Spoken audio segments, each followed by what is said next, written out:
Hello दोस्तों, आप कैसे हैं। मैं उम्मीद करता हूं आप अच्छे होंगे और लगातार आप मेरे वीडियो देख भी रहे होंगे। देखिए मित्र, इसके पहले हमने संविधान का 8वां भाग समाप्त कर दिया था। आज जो मेरी टॉपिक अगली होगी वो संविधान का 9वां भाग होगा। ठीक है, 9वां भाग बहुत ही इम्पोर्टेंट है, इसको ज़रूर आप पूरा देखिएगा और समझने का प्रयास करिएगा। हद तक आज आपकी पंचायत व्यवस्था पर एक अच्छी समझ बन जाएगी। ठीक है, तो आइए, हमारी जो आज की टॉपिक होगी वह भाग 9 होगी और भाग 9 जो है वो पंचायत है। भाग 9 पंचायत है और इस भाग 9 के पंचायत व्यवस्था को या स्थानीय स्वशासन के नाम से भी हम जानते हैं। स्थानीय स्वशासन, इसे हम स्थानीय स्वशासन के नाम से भी जानते हैं। क्लियर।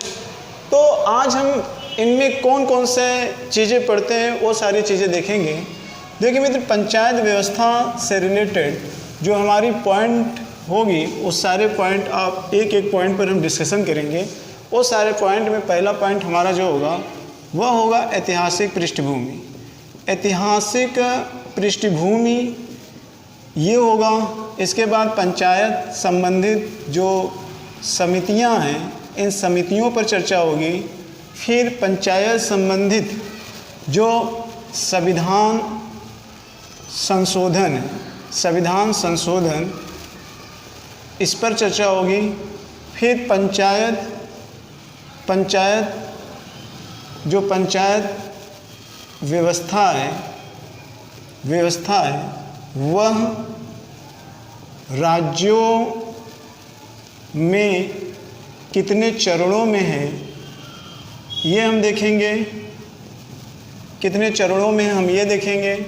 इसके बाद पंचायत व्यवस्था की संरचना, ये हम संरचना पढ़ेंगे। और पंचायत व्यवस्था की अगर हम बात करें तो इसमें महत्वपूर्ण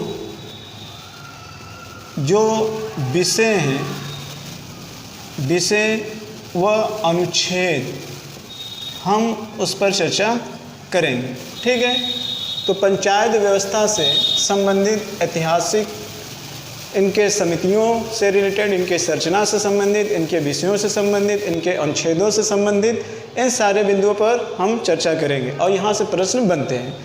देखिए, अगर हम पंचायत की बात करें तो हमने इसके संदर्भ में पहले अनुसूची में भी चर्चा किया हुआ है, वहाँ से भी प्रश्न बनेंगे।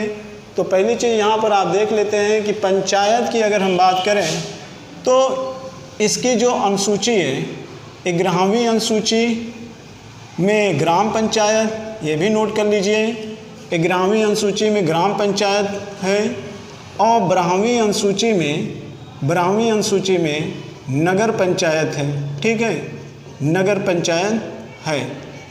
और भाग 9 को तो समाप्त कर दिया गया है। अगर हम इसकी बात करें तो एक्चुअली में ये भाग 9 का होगा पंचायत या स्थानीय स्वशासन। क्लियर। अब ऐतिहासिक पृष्ठभूमि में आइए, हम जैसे जैसे प्रश्न बनता है उन सारे प्रश्नों के बिंदु पर चर्चा कर लेते हैं। देखिए मित्र, पंचायत की बात या स्थानीय स्वशासन की बात हमको प्राचीन काल में चोल वंश में देखने को मिलती है।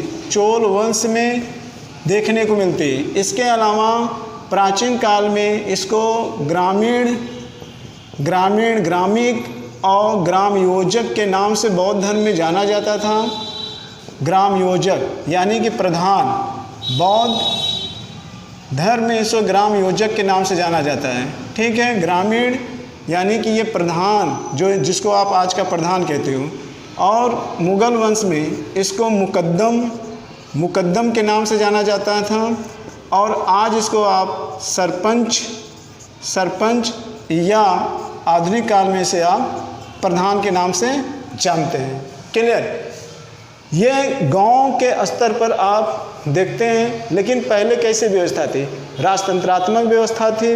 पहले राजतंत्रात्मक व्यवस्था थी, जो पदें हुआ करती थी वो आनुवंशिकता के पर आधारित हुआ करती थी, लेकिन कहीं कहीं योग्यता का भी महत्व दिया जाता था। और जो प्रधान चुने जाते थे वो पर्सनल पहले व्यक्ति के द्वारा नहीं चुने जाते थे, लेकिन उनके चुनाव में कुछ समूह के वर्ग के लोग भाग लेते थे, ठीक है। लेकिन आज ज़्यादातर हम देखते हैं जो प्रधान या सरपंचों का चुनाव होता है वह कहीं कहीं अप्रत्यक्ष होता है, नहीं ज़्यादातर अगर हम देते हैं तो उनका प्रत्यक्ष रूप से सामान्यतः चुनाव होता है और जनता उनको वोटिंग करती है, ठीक है। ये आप ध्यान रखिएगा। और दूसरा चीज़ ये है, जो हमारी पंचायत व्यवस्था है ये लोकतांत्रिक व्यवस्था को मजबूत बनाने के लिए एक मजबूत आधार है, जिससे कि जनता की पहुंच शासन तक हो सके। उन उद्देश्यों को ध्यान में रखकर पंचायत व्यवस्था को लाया गया। आइए और कहाँ से क्वेश्चन बन सकता है, देखिए पंचायत व्यवस्था में अगर हम आधुनिक भारत में देखें तो 2 वायसराय का नाम आता है। एक लॉर्ड मेयो, जी हाँ, लॉर्ड मेयो ने पहली बार वित्तीय विकेंद्रीकरण की बात की थी। वित्तीय विकेंद्रीकरण की बात लॉर्ड मेयो ने किया था। इनका ये कहना था कि जिस तरीके से संघ और राज्य में पैसा दिया जाता है उनके विकास के लिए, ठीक उसी तरीके से एक कोष जिला स्तर पर भी बनाया जाना चाहिए, ताकि आम नागरिकों की आवश्यकताओं की पूर्ति जिला में ही हो जाए, उनको राज्य या संघ के मुख्यालयों में न आना पड़े। इन उद्देश्यों को ध्यान में रखकर वित्तीय विकेंद्रीकरण की पहली बार जिला में बात करने वाले लॉर्ड मेयो थे। यही कारण है कि इनको वित्तीय विकेंद्रीकरण का क्या कहा जाता है, जनक कहा जाता है। किसको? लॉर्ड मेयो को वित्तीय विकेंद्रीकरण का जनक कहा जाता है। इसके बाद देखते हैं लॉर्ड रिपन। अगर मित्र हम लॉर्ड रिपन की बात कर लें तो लॉर्ड रिपन को स्थानीय स्वशासन का जनक कहा जाता है।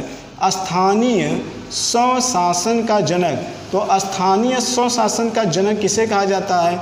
लॉर्ड रिपन को स्थानीय स्वशासन का जनक कहा जाता है। क्यों? क्योंकि इनके द्वारा पहली बार तालुका बोर्ड और जिला बोर्ड जैसे शब्दों का यूज किया था, जो आज प्रेजेंट टाइम में स्थानीय स्वशासन के रूप में पंचायत के स्तरों में देखा जाता है। तो इनके द्वारा सर्वप्रथम देखेंगे तालुका बोर्ड और या जिला बोर्ड जैसे शब्दों का क्या किया गया? प्रयोग किया गया, जो पंचायत के इस तरीके से स्तर हैं, ठीक है, लॉर्ड रिपन के द्वारा। अगला पॉइंट हम देखते हैं, अगला पॉइंट ये देखते हैं कि 2 अधिनियम, एक 1919 का अधिनियम है और एक 1935 का अधिनियम है। जब आपसे पूछा जाएगा कि पंचायत व्यवस्था को पहली बार किस अधिनियम में शामिल किया गया था, तो पहली बार 1919 के अधिनियम में शामिल किया गया था। लेकिन पूर्ण रूप से कब शामिल किया गया था? तो पूर्ण रूप से हम कहेंगे कि 1935 के अधिनियम में शामिल किया गया था। किसको शामिल किया गया था?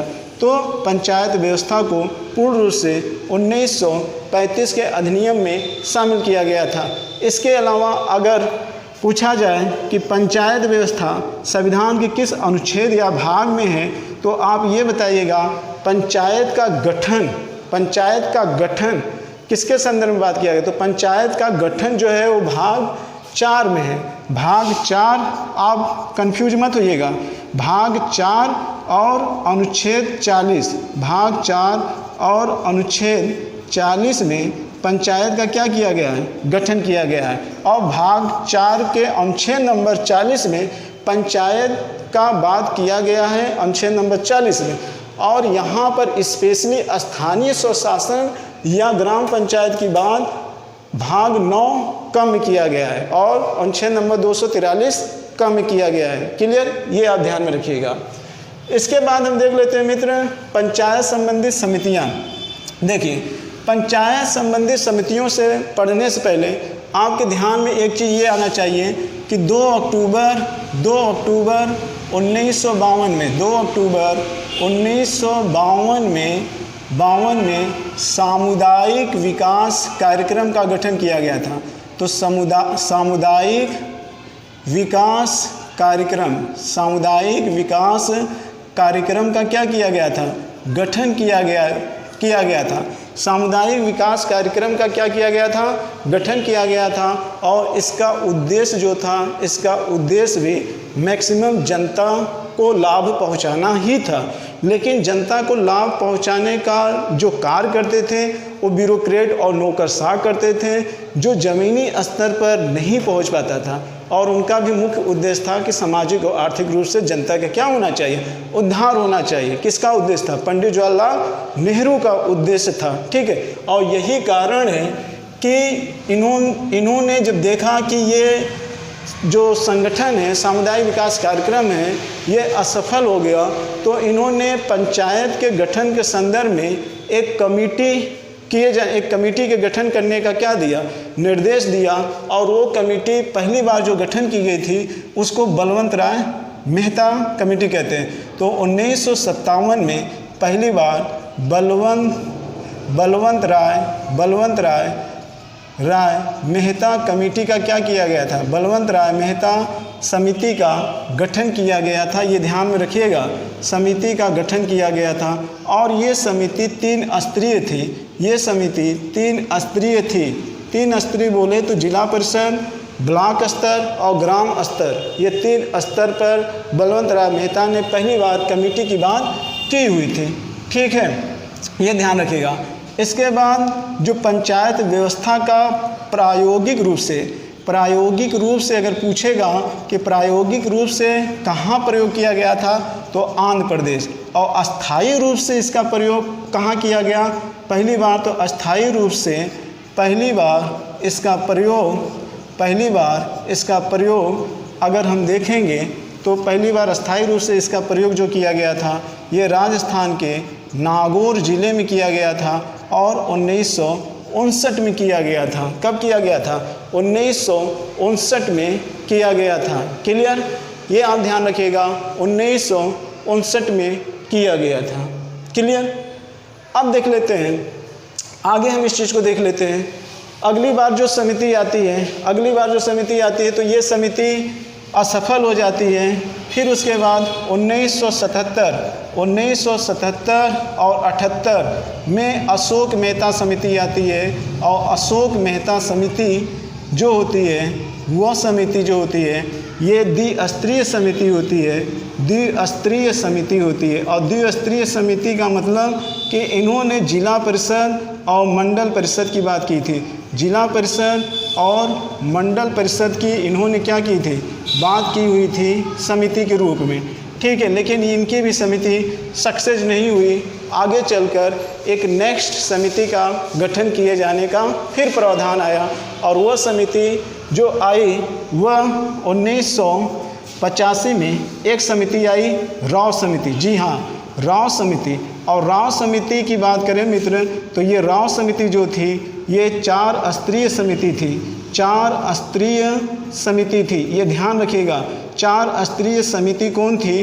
तो 4 स्तरीय समिति जो थी वह राव समिति थी, जिसमें मंडल परिषद, राज्य परिषद, जिला परिषद और ग्राम परिषद, चारों स्तर की यहाँ पे परिषद की बात कही गई थी। और राव समिति में इसमें एक चीज़ और ध्यान रखिएगा कि इस समिति में पहली बार इसमें बात किया गया कि जनसंख्या के आधार पर, जी हाँ, जनसंख्या के अनुपात पर सीटों का क्या किया जाए, आवंटन किया जाए। जनसंख्या के आधार पर सीटों की आवंटन की पहली बार बात किस समिति में की गई थी? तो वह राव समिति में की गई थी। ठीक, इसके बाद देखते हैं जो अगली समिति आती है वह 1986 में, ध्यान रखिएगा, 1986 में 86 में सिंघवी समिति आती है। कौन समिति आती है? तो सिंघवी समिति आती है। और ये सिंघवी समिति जो है पहली बार ये आरक्षण की बात करते हैं। किसके आरक्षण की बात करते हैं? तो ध्यान रखिएगा, सिंघवी समिति में एससी और एसटी व महिला वर्ग के लिए पहली बार आरक्षण की बात करने वाले कौन थे? तो आपको ये पता होना चाहिए कि ये सिंघवी समिति में बात कही गई थी। अनुसूचित जाति, जनजाति और महिलाओं के लिए आरक्षण की बात सिंघवी समिति में की जाती है, ये आप भूलिएगा मत। अगली समिति आती है थुंगन समिति। जी हाँ, थुंगन समिति जो आती है 1988 में आती है। और इन्होंने ये कहा कि जो पंचायत व्यवस्था होनी चाहिए वह संवैधानिक पर आधारित होनी चाहिए। तो संवैधानिक रूप से आधारित पंचायत व्यवस्था के संदर्भ में बात किसने किया था? तो थुंगन ने किया था। और थुंगन की इसी बात को गाडगिल समिति में दोहराया गया, यानी कि थुंगन समिति के बाद एक समिति और आती है और उस समिति का नाम होता है गाडगिल समिति। जी हाँ, गाडगिल समिति ये 1989 में ये भी आती है, जो संघवी समिति की बातों को कहीं न कहीं हूबहू उसी तरीके से लागू करने की बात इन्होंने कही थी। ठीक है, तो इस तरीके से आप देखें ये सारी बात। दूसरी बात आप ये भी देखिएगा कि जो संघवी समिति थी वह SC ST और महिला में आरक्षण के अलावा इन्होंने ये भी कहा कि पंचायत व्यवस्था के लिए एक अलग से वित्त आयोग की भी गठन किया जाए संवैधानिक तरीके से। किस समिति में? तो थुंगन समिति में। ये बातें आप याद रखिएगा। और जो समिति आगे आई तो ये जो समिति थी संघवी समिति, इन्होंने 3 स्तरीय समिति की बात कही। तो आपके एग्ज़ाम में कभी कभी ये पूछ लिया जाता है कि कौन सी समिति 4 स्तरीय थी, कौन सी समिति 3 स्तरीय थी, कौन सी समिति 2 स्तरीय थे, किस समिति में जनसंख्या के अनुपात पर पंचायतों की सीटों का आवंटन करने की बात की गई थी, और किस समिति में वित्तीय आयोग की बात की गई थी, यानी कि वित्तीय व्यवस्था के उपबंध करने की बात की गई थी, और किस समिति में संवैधानिक रूप से मान्यता देने की बात कही गई थी। क्लियर? तो ये समिति और संवैधानिक विकास आपको समझ में आ गया होगा।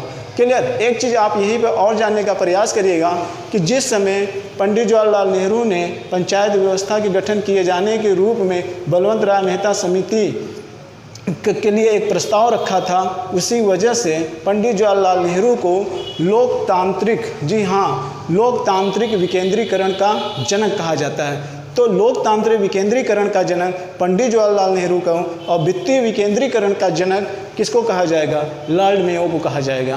क्लियर? ये बातें आप ध्यान में रखिएगा। आइए अब हम संविधान संशोधन पर ध्यान देते हैं। देखिए मित्र, संविधान संशोधन की बात करें तो आप ध्यान रखिएगा, हमारे देश के 2 प्रधानमंत्री का नाम जरूर आता है। एक नरसिंहन राव का नाम आता है और एक राजीव गांधी का नाम आता है। ठीक है, अब इसमें ज़रा सुन लीजिए। राजीव गांधी के समय 65वां संविधान संशोधन लाया जाता है, और 65वां संविधान संशोधन लाया जाता है जिसके माध्यम से पंचायत व्यवस्था को पास करना होता था। लोकसभा में ये प्रस्ताव, पंचायत संबंधी प्रस्ताव को पास कर दिया गया था, लेकिन उसी समय राजीव गांधी की 1989 में मृत्यु हो जाती है, जिसके वजह से ये प्रस्ताव राज्यसभा में लंबित रहता है, लेकिन राज्यसभा के द्वारा वो प्रस्ताव नहीं पास किया जा सकता है। इस समय पंचायत व्यवस्था में लाया गया ये संविधान संशोधन निरस्त हो जाता है। फिर उसके बाद 1991 में राव की सरकार आती है और इन्हीं के दरमियान पंचायत व्यवस्था में 73वां संविधान और 74वां संविधान संशोधन आता है। तो ध्यान से सुनिएगा, एक 73वां संविधान संशोधन और एक 74वां संविधान संशोधन आता है। अब इसमें क्या होता है? 73वां संविधान संशोधन, 74वां संविधान संशोधन दोनों होता कब है? दोनों 1992 में ये संविधान संशोधन होता है, ये ध्यान रखिएगा। 73वां संविधान संशोधन का संबंध नगर पंचायत से होता है, 73वां संविधान संशोधन का संबंध नगर पंचायत से होता है, और 73वां संविधान संशोधन का संबंध ग्राम पंचायत से होता है।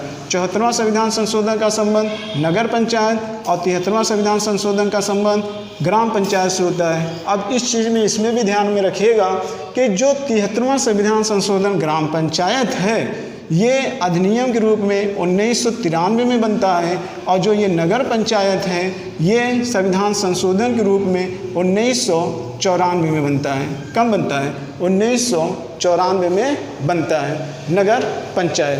क्लियर? देखिए, अब इसको किस अनुसूची के रूप में शामिल किया जाता है? जो ग्राम पंचायत होता है, ग्राम पंचायत को हम 11वीं अनुसूची में शामिल करते हैं, 11वीं अनुसूची में, और जो नगर पंचायत होता है इसे हम 12वीं अनुसूची में शामिल करते हैं। ठीक है, तो यहाँ से कई बार प्रश्न पूछा गया है संविधान संशोधन को लेकर और लागू होने को लेकर और अनुसूची को लेकर कब कब प्रभावी हुआ है, सबसे ज़्यादा प्रश्न यही से पूछा गया है। उसके बाद यहाँ से भी पूछा गया है और उसके बाद यहाँ से भी पूछा गया है। प्रश्न यहाँ से भी पूछा गया, लेकिन सबसे अधिक मात्रा में जो अभी मैंने ये बताया, ये पंचायत व्यवस्था का एक कोर है। सबसे ज़्यादा प्रश्न यहीं से पूछा जाता है। क्लियर? हाँ, एक चीज़ ध्यान रखिएगा, यहाँ पर जो संशोधन होता है वह अनुच्छेद नंबर 243 का में, और वहीं पर ये आ जाता है 243 जोड़ा जाता है, फिर 243 का में नगर पालिका या नगर पंचायत को जोड़ा जाता है। क्लियर? ये हो गई पंचायत व्यवस्था। अब ये है कि पंचायत व्यवस्था, अगला यहाँ पे देख लेते हैं कि पंचायत व्यवस्था राज्यों में कितने कितने चरणों में है। तो ये एक चीज़ यहाँ पर देख लेते हैं मित्र, इसका डायग्राम बना लेते हैं। देखिए, कुछ पंचायत व्यवस्था ऐसी है जहाँ पर एक चरणी है। तो एक चरणी वाले जो हैं वह कौन कौन से हैं? देखिए, अगर हम एक चरणी की बात करें, एक चरणीय पंचायत व्यवस्था, तो एक चरणी पंचायत व्यवस्था केरल में है, केरल में है। इसके अलावा आप देखेंगे जम्मू कश्मीर में एक चरणी पंचायत व्यवस्था है। इसके बाद कुछ पूर्वोत्तर के राज्य हैं, कुछ पूर्वोत्तर के राज्य हैं, वहाँ पर हैं। जैसे आप देख लेते हैं पूर्वोत्तर के राज्य में अरुणाचल प्रदेश हो गया, ठीक है, अरुणाचल प्रदेश हो गया। इसके अलावा मणिपुर हो गया। इन सारे पूर्वोत्तर राज्यों में ज़्यादातर एक चरणीय पंचायत व्यवस्था है, ठीक है। और दो चरणीय पंचायत व्यवस्था की बात करें, दो चरणीय की अगर हम बात करें तो दो चरणीय पंचायत व्यवस्था अगर हम देखें तो असम में है, असम में है। इसके अलावा उड़ीसा में भी है, उड़ीसा में है, कर्नाटक में है, कर्नाटक, आंध्र प्रदेश, ठीक है, आंध्र प्रदेश। इन सारे राज्यों में हम देखते हैं ज़्यादातर दो चरणीय पंचायत व्यवस्था है, ठीक है। और इसके अलावा ज़्यादातर राज्यों में देखेंगे, इधर वाले राज्यों में तो त्रिस्तरीय पंचायत व्यवस्था है, और यूपी में कैसी है? त्रिस्तरीय पंचायत व्यवस्था है। तो आप एक चरणी और दो चरणी वाले राज्यों को कुछ याद कर लीजिएगा, सारा याद करने की ज़रूरत नहीं है। एक और है कि चार चरणी वाला भारत में एक ही राज्य है, तो चार चरणीय की अगर हम बात करें तो भारत में चार चरणी वाला एक ही राज्य है, और उस राज्य का नाम है पश्चिम बंगाल। जी हाँ, पश्चिम बंगाल। पश्चिम बंगाल में चार चरणीय प्रकार के राज्य पाए जाते हैं, ठीक है। और वहाँ पे पंचायत व्यवस्था कैसी होती है? वहाँ पे पंचायत व्यवस्था चार चरणीय होती है। क्लियर? ये आप समझ गए कि नहीं? तो इस तरीके से आपको ये सारी चीज़ें आपको यहाँ तक तो समझ में आ गई होगी, और यहाँ से प्रश्न पूछा जाता है। क्लियर? अब आते हैं हम पंचायत व्यवस्था की संरचना के बारे में भी चर्चा कर लेते हैं। जो ये यहाँ से तो प्रश्न नहीं पूछे जाते हैं, लेकिन फिर भी आपके लिए समझना बहुत ज़रूरी है। तो आइए अब हम इसको मिटाकर अब हम पंचायत व्यवस्था की संरचना को समझने का प्रयास करते हैं, ठीक है मित्र? आइए देखते हैं। तो ये आपने देख लिया कि पंचायत संबंधित ऐतिहासिक पृष्ठभूमि, पंचायत संबंधी समितियों के बारे में, और पंचायत संबंधी संविधान संशोधन के बारे में, और पंचायत कितने राज्यों में, कितने चरणों में, अलग अलग राज्यों में पाया जाता है। ये चीज़ें आपको अच्छे से समझ में आ गई होगी। क्लियर? अब हम देखते हैं पंचायत की संरचना, ठीक है। पंचायत की संरचना समझ लेते हैं, आइए देख लेते हैं। देखिए मित्र, पंचायत की संरचना को आप बहुत ध्यान से समझने का प्रयास करिएगा। अलग अलग राज्यों में जो पंचायत की संरचना होती है वह अलग अलग जनसंख्या के आधार पर होती है, ठीक है। तो आप पहले देखेंगे कि पंचायत से संबंधित कुछ चीज़ें, इसको वर्गीकृत करके हम पढ़ते हैं। पंचायत की संरचना में हम क्या क्या पढ़ते हैं? तो पहले आप ध्यान में रखिएगा कि पंचायत की संरचना में हम यहाँ पर ग्राम पंचायत को पढ़ेंगे, ग्राम पंचायत। क्लियर? ग्राम पंचायत को पढ़ते हैं। ग्राम पंचायत के बाद हम यहाँ पे नगर पालिका को पढ़ते हैं, नगर पालिका, जी हाँ, नगर पालिका को पढ़ते हैं। फिर उसके बाद पंचायत समितियाँ, पंचायत समितियाँ हम पंचायत समितियों को देखते हैं। ठीक है, पंचायत समिति नहीं, हम इसको कह सकते हैं सहकारी समिति। ठीक, सहकारी समिति, सहकारी समिति के बारे में देखते हैं। अब ये पंचायत के 3 संरचनाएँ, इन तीनों संरचनाओं को देखते हैं। ये सबसे बाद में जोड़ी गई और ये जोड़ी गई आपके 97वें संविधान संशोधन के तहत 2011 में, और जबकि लागू हुई 2012 में। ठीक है, ये सहकारी समिति है जो 2012 में प्रभावी होती है, लेकिन ये भी पंचायत का हिस्सा है। अब हम देख लेते हैं, जैसे अगर हम ये देखें ग्राम पंचायत में कुल अनुच्छेदों की बात करें तो हम देख लेते हैं अनुच्छेद नंबर 243 ए से अगर हम स्टार्ट करते हैं तो ए से लेकर 243 ओ तक है, और ये देखते हैं अनुच्छेद नंबर 243 पी से लेकर 243 जेड जी तक है, जेड जी तक है। 243 से पी से लेकर 243 जेड जी तक है। इसके अलावा 13 अनुच्छेद यहाँ पर भी जोड़े गए हैं, और ये जो 13 अनुच्छेद हैं ये लगभग अनुच्छेद नंबर 243 जेड एच से, ठीक है, जेड एच से जेड टी तक है, जेड टी तक है। तो जेड एच से लेकर जेड टी तक है, ये आप बहुत ध्यान से समझिएगा। ठीक है, बाकी आप अनुच्छेदों को गिन लीजिएगा, कुल 44 लगभग अनुच्छेद आ जाते हैं इस पंचायत की व्यवस्था में, ये आप समझने की कोशिश करिएगा। क्लियर? आगे मैंने आपको बताया कि महत्वपूर्ण अनुच्छेद व विषय जो हैं ये इसके बाद की टॉपिक होगी, हम वहाँ पर चर्चा करेंगे। अभी आपको बस इतना दिमाग में बैठा लेना है कि ग्राम पंचायत, नगर पालिका और सहकारी समिति ये पंचायत के तीनों क्या हैं, भाग हैं, और ये इतने अनुच्छेद से इतने अनुच्छेद हैं। इसमें 74वां संविधान संशोधन जोड़ा गया था, इसमें 97वां संविधान संशोधन जोड़ा गया था, और ग्राम पंचायत को 73वां संविधान संशोधन से जोड़ा गया था। इस तरीके से पंचायत व्यवस्था में स्थानीय स्वशासन के रूप में ये तीनों चीज़ जोड़ी गई थी। क्लियर? अब आगे देखते हैं। देखिए, ग्राम पंचायत में अगर हम बात कर लें, इसमें कुल विषयों की संख्या, तो कुल विषय जो हैं वह विषय, आप ये भी पूछा गया है, कुल विषय 29 विषय यहाँ पर हैं, 29 विषय हैं, और यहाँ पर कुल 18 विषय हैं। कुल कितने हैं? 18 विषय। इस तरीके से नगर पालिका और ग्राम पंचायत में कुल मिलाकर हम देख लेते हैं 47 विषय हैं, और ये एक सहकारी समिति है, ये एक अलग टॉपिक है तो पंचायत का हिस्सा जो बाद में जोड़ा गया। ये 43 जेड के अलावा इसको अनुच्छेद नंबर 19 में भी जोड़ लिया गया है, और अनुच्छेद नंबर 43 खा में भी जोड़ा गया है, और भाग 9 तो आप देख ही रहे हो, इसमें भी इसको खा के रूप में अनुच्छेद नंबर 243 खा में पंचायत में जोड़ा गया है। नीति निर्देशक तत्व, पंचायत और मूल अधिकार, इन तीनों में सहकारी समिति को जोड़ा गया है। क्लियर? अब देख लेते हैं मित्रों, ग्राम पंचायत को 3 स्तरों में बांटा गया है। अब इन 3 स्तरों के हम संरचनाओं के रूप में देखते हैं। अब ज़रा समझिएगा, बहुत ज़्यादा तो ज़रूरी नहीं है, लेकिन आप इसको समझिए।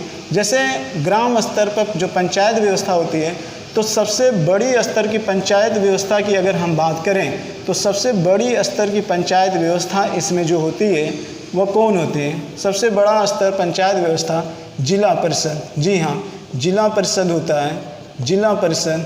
और फिर हम देखते हैं समिति, या तो हम इसको समिति कहते हैं, समिति, पंचायत समिति कहते हैं, या तो हम इसको ब्लॉक कहते हैं, कहीं कहीं इसको तालुका भी बोला जाता है। अलग अलग जगहों पर इसको अलग अलग नाम से जाना जाता है, और इसको ग्राम के नाम से भी जाना जाता है। क्लियर? अब देखते हैं यहाँ पर इसके भी क्या होते हैं, इसके भी निर्वाचन होता है, तो इसके भी अपने अध्यक्ष और इसके भी अपने क्या होते हैं, सदस्य होते हैं।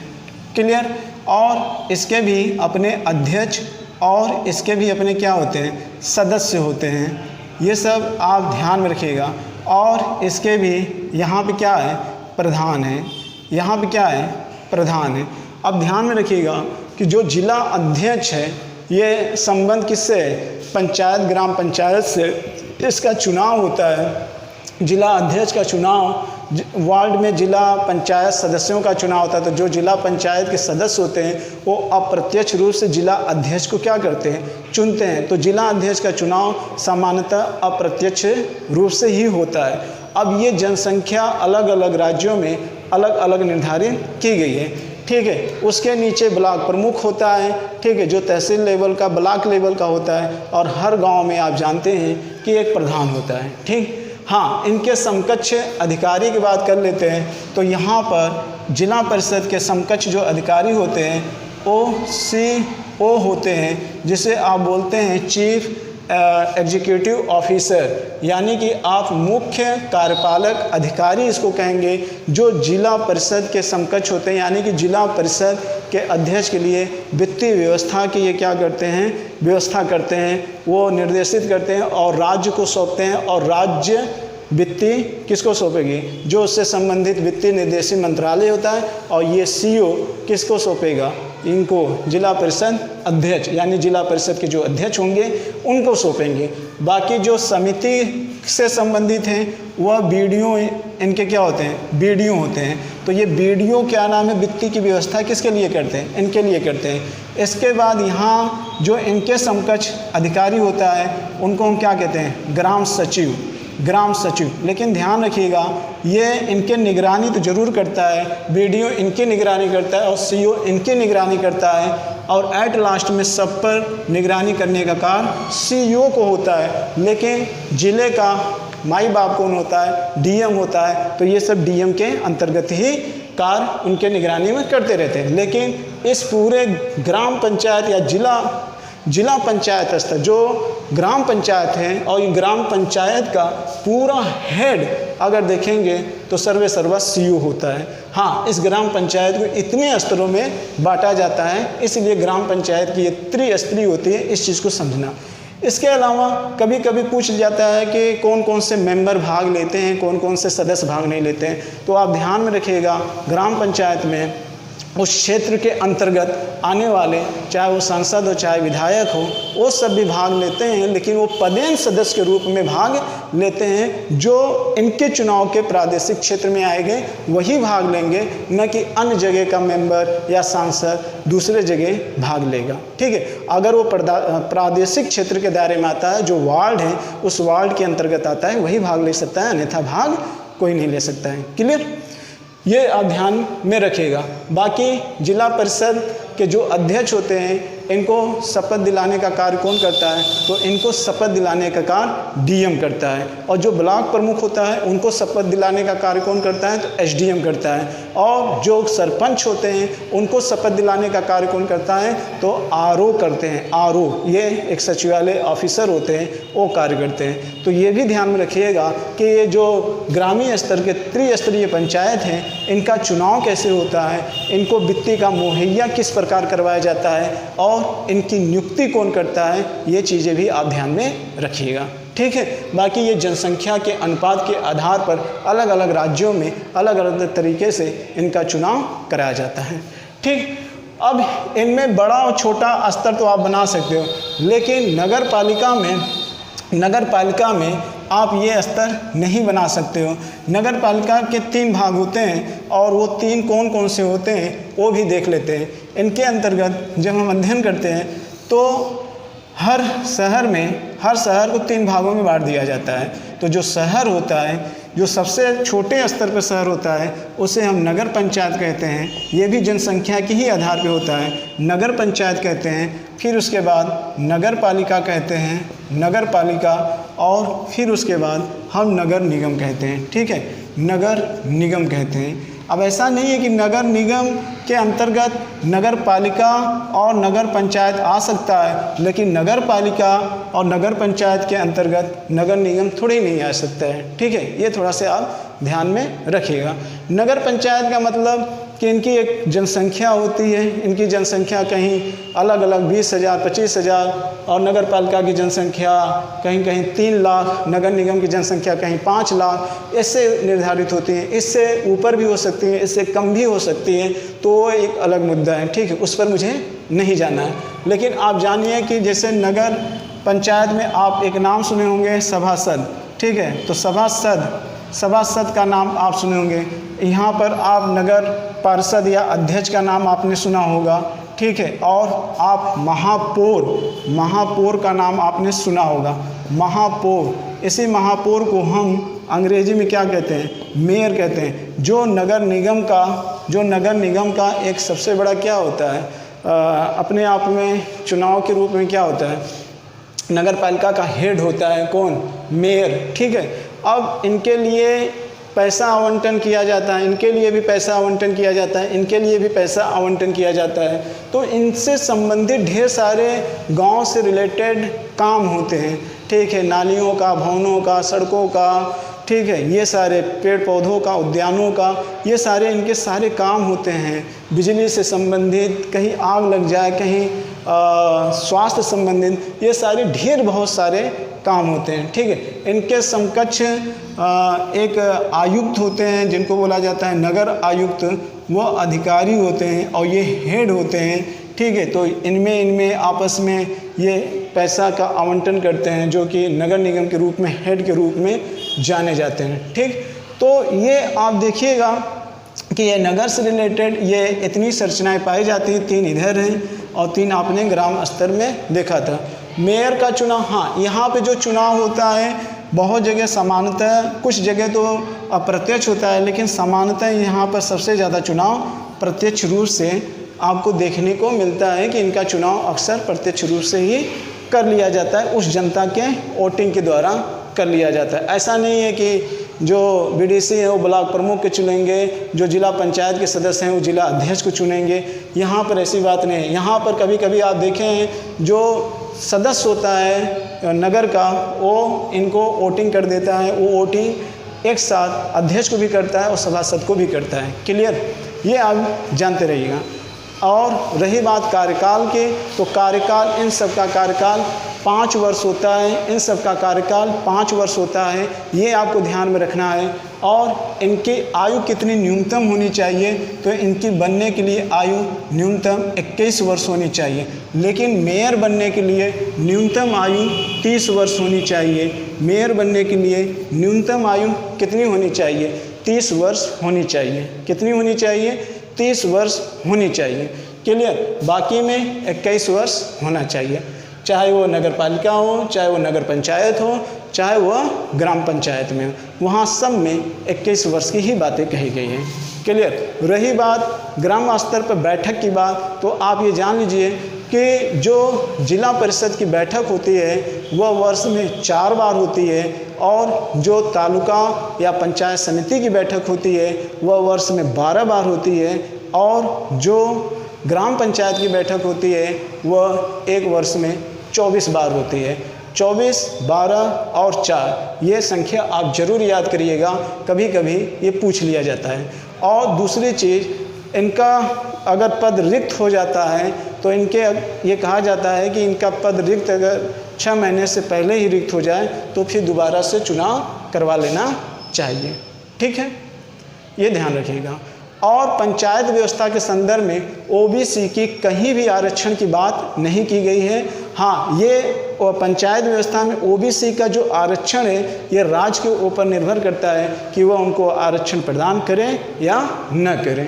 ठीक है, ये उस राज्य का विधानमंडल कानून बनाकर कर सकता है, और राज्य का विधानमंडल का ही दायित्व है कि इनका चुनाव कब करवाया जाना चाहिए और कब न करवाना चाहिए। जबकि जो निर्वाचन आयोग होता है उसकी जिम्मेदारी होती है सांसदों और विधायकों का चुनाव करवाना, राष्ट्रपति उपराष्ट्रपति का चुनाव करवाना, और इन स्थानीय स्वशासन सदस्यों का चुनाव जो राज्य चुनाव आयुक्त होता है वह करवाता है। क्लियर, इतनी बात समझ में आई? ठीक है, इतनी बात तो आपको समझ में आ ही गई होगी पंचायत से रिलेटेड।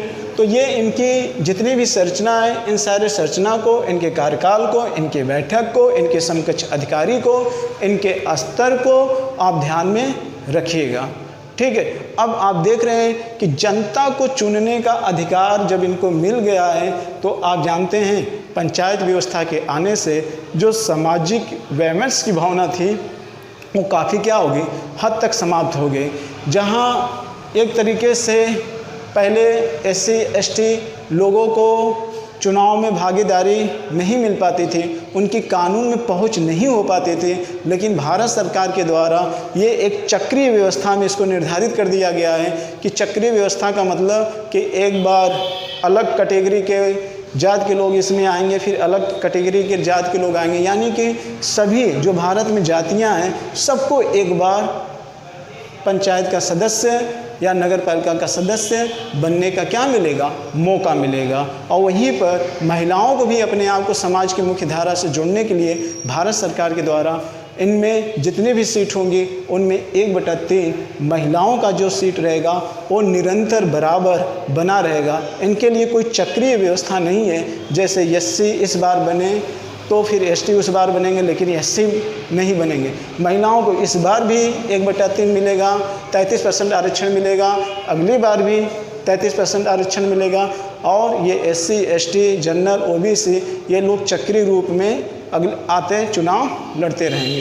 बात समझ में आ रही कि नहीं, अगली बार इनकी पारी तो अगली बार उनकी पारी होगी, ये एक चक्रीय व्यवस्था के रूप में। लेकिन महिलाओं के लिए ऐसा नहीं, उनको बराबर चाहे SC वाले लड़ें चाहे ST वाले पंचायत सदस्य का चुनाव लड़ें, चाहे जनरल कैटेगरी के लोग लड़ें, लेकिन महिलाओं का हमेशा 33% सीट क्या है, बरकरार है।